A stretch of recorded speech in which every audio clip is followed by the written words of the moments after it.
شوفوا كيف بخلي طلبيتي هذه اللي ب2650 ريال تصير ب0 ريال. أول ما أضغط على علامة الدفع يا بنات تصير طلبيتي ب0. شايفين؟ لا هو أنا اللي دفعت عن طريق الدفع عند الاستلام ولا البطاقة ولا تمارا ولا فيزا ولا أي شيء. شوفوا هذه هي طلبيتي ب0 ريال من غير ما أدفع على ريال يا بنات، وأتممها الآن معكم. شوفوا هذه طلبيتي متابعة.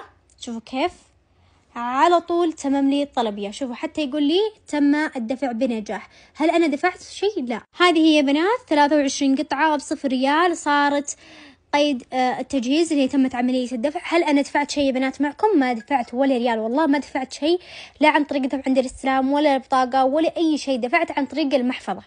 طيب المحفظة هذه إيش؟ هل فيها فلوسي؟ لا، ما فيها ولا ريال من جيبي أبدا.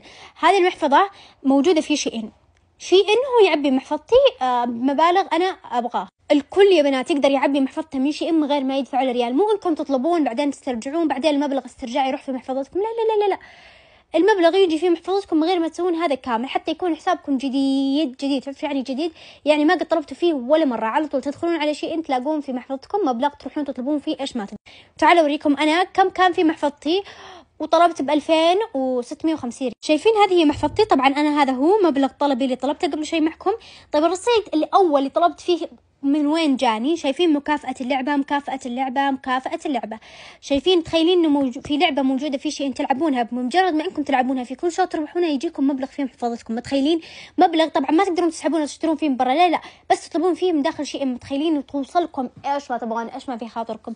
فشوفوا هنا الشوط الأول ربحت 550 ريال، الشوط الثاني ربحت 900، الشوط الثالث 1200 رحت طلبت فيها قدامكم. يعني كل شيء واضح معكم. فتعالوا أوريكم أنا إيش سويت وكيف تدخلون هذه اللعبة. انتبهوا يا بنات، دخولكم للعبة أهم منكم تلعبون. طبعا تلعبونها حتى هو مهم، لكن انكم تدخلونها بالطريقة الصح مهم كمان. أول خطوة عشان تطلبون ببلاش يا بنات هو إنكم تحذفون شيء وترجعون تحملون. شو أنا محملتها بسوي له حذف وارجع أحمله من أول جديد. هذه الخطوة الأولى، هي 3 خطوات يا بنات. الخطوة الأولى سهلة علمتكم إياها، إنكم تحذفونها وترجعون تحملونها. هذا اللي كنتم محملينه من زمان، لكن إذا ما كنتم محملينه أساسا ولا منزلينه على جهازكم عادي روحوا حملوه طبيعي من غير ما تحذفون محملونه وتحذفونه وتحملونه. لا، بعد ما يتحمل شيء يا بنات تدخلون عليه. بعد ما تدخلون عليه شوفوا على طول نبغى ندخل على صفحة تسجيل الدخول عشان نسجل الدخول في شيء بحساب جديد. إيش نسوي؟ شوفوا ننتظر شوية، مو نضغط. تجينا هذه الصفحة نضغط للذهاب للتسوق، بعدها جمع كل. تفتح معنا الآن صفحة تسجيل الدخول. نضغط على الاستمرار بجوجل يا بنات. الخيار الأول هذا هو الاستمرار بجوجل أو بجوجل اللي تقولونه. شوفوا إيش في الشاشة، أحس إنها تضبق أو هذيك شاشة تعكس. بعدها تفتح معكم حساباتكم الموجودة في جوجل كاملة. يعني هو يقولكم اختاروا واحد من بين هذه الحسابات، لكن انتم لا تختاروا ولا اي حساب. انتبهوا، اضغطوا على اخر خيار اللي هو اضافة حساب اخر، هذا هو تضغطون عليه. بعدها يا بنات شوفوا انا كنت مغادي طبعا حساباتي بالورقة. المهم شوفوا ايش تفتح معكم هذه الصفحة. تضغطون على انشاء حساب اللي هنا، بعدها الاستخدامي الشخصي.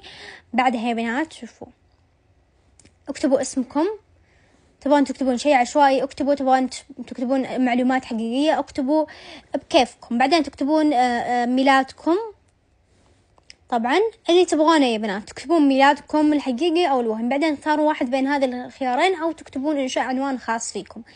بعدها تكتبون هنا الآن كلمة مرور، أي كلمة مرور تبغونها. أهم شيء تكونون حافظينها يا بنات، عشان لو خرجتوا بالحساب بالغلط أو حذفتوه بالغلط أو غيرتوا جوالكم تقدرون ترجعون تاخذون حسابكم تحطونه في جوالها. بعد ما كتبت كلمة مرور أنا حافظتها تضغطون على التالي والتالي. خلاص الآن ما عاد يطلبكم شيء، بس تجلسون تضغطون على التالي وافق. بدخلكم بعدين على طول على صفحة شيئين الرئيسية. الآن يعتبرني كأني سجلت دخول، بس إيش بحساب جديد. تفتح معكم صفحة شيئين الرئيسية. هذه هي الآن إيش يا بنات؟ بقينا الخطوة الثالثة والأخيرة. أول شيء حذفنا شيء رجعنا حملناه.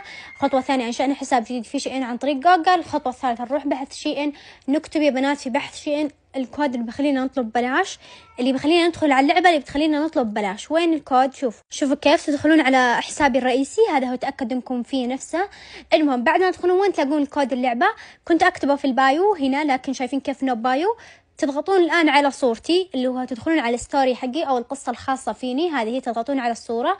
بعدها شوفوا هذه الصورة تضغطون عليها.